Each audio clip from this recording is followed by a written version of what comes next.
Your dog gets up every time you do. Bedroom to kitchen, kitchen to couch, couch to bathroom, and after a while it can feel like you have a four-legged shadow. But the more useful question isn't why your dog follows you. It's what happens when your dog has an easy chance not to. Maybe you stand up to grab a glass of water, and your dog leaves a warm bed to come with you. Then you sit back down, and 5 minutes later, the whole thing happens again. It's easy to read that as proof of an unusually strong bond. And sometimes, yes, your company is probably part of the reason, but following is still just the behavior we can see. It doesn't tell us by itself whether your dog is choosing your company, expecting food, anticipating a walk, following a routine, checking out a more interesting room, or having a harder time disengaging from you. So instead of counting how often your dog follows, start noticing the moments when following is possible but unnecessary. The best moments to watch are usually the boring ones. Your dog is asleep on the couch, you get up to grab your phone, and nothing else changes. Does your dog pop up immediately? Open one eye and stay put? Follow halfway, then turn back?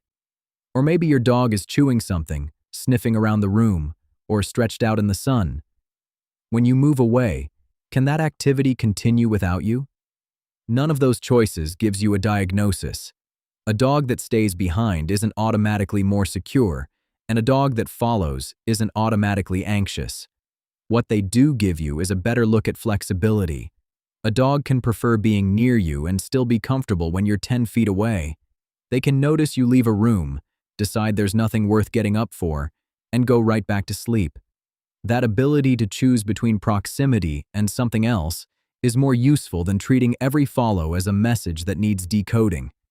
And don't turn this into a test where you keep leaving, closing doors, or frustrating your dog just to see how much they can tolerate. Ordinary life already gives you plenty of chances to observe. Because staying on the couch while you walk into the kitchen is one thing. Being truly separated from you is another. This is where two dogs that look almost identical at home can start to look very different. Dog 1 shadows the owner all morning.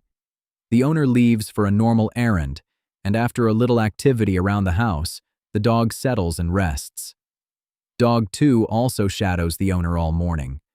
But when access to the owner actually disappears, the pattern changes. The dog may pace, vocalize for long periods, stay highly activated, or have a hard time settling. None of those signs, on its own, is enough to identify a separation-related problem. But once the owner is actually gone, we're finally looking at the situation the original question is about.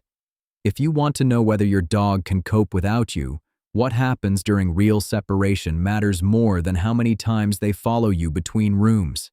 That can come from normal, safe situations that already happen in your life.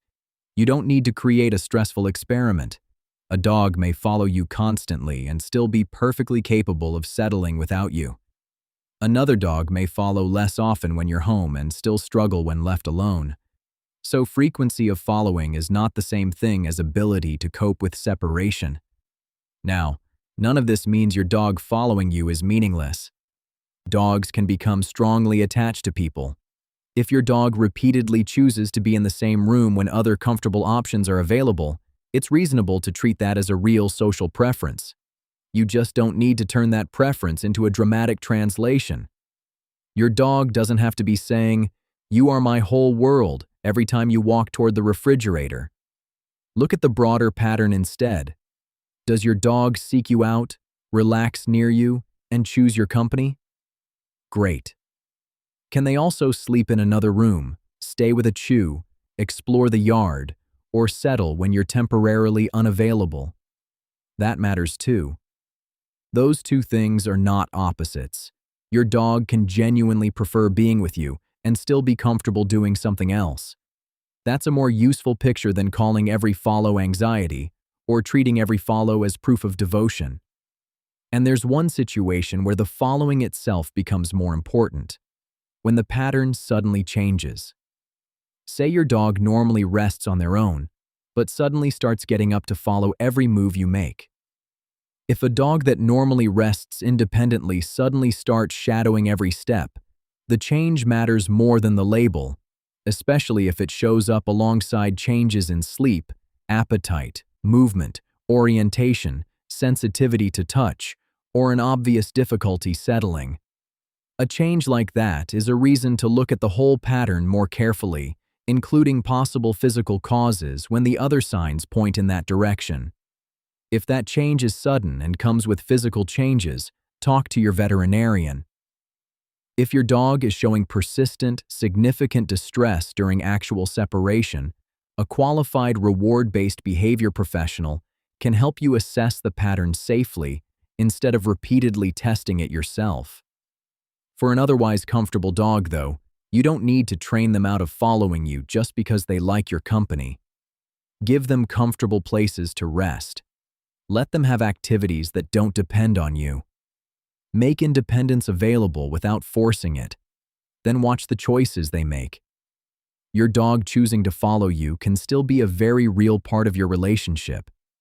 It just tells you more when that closeness is one comfortable option, not the only one they can handle.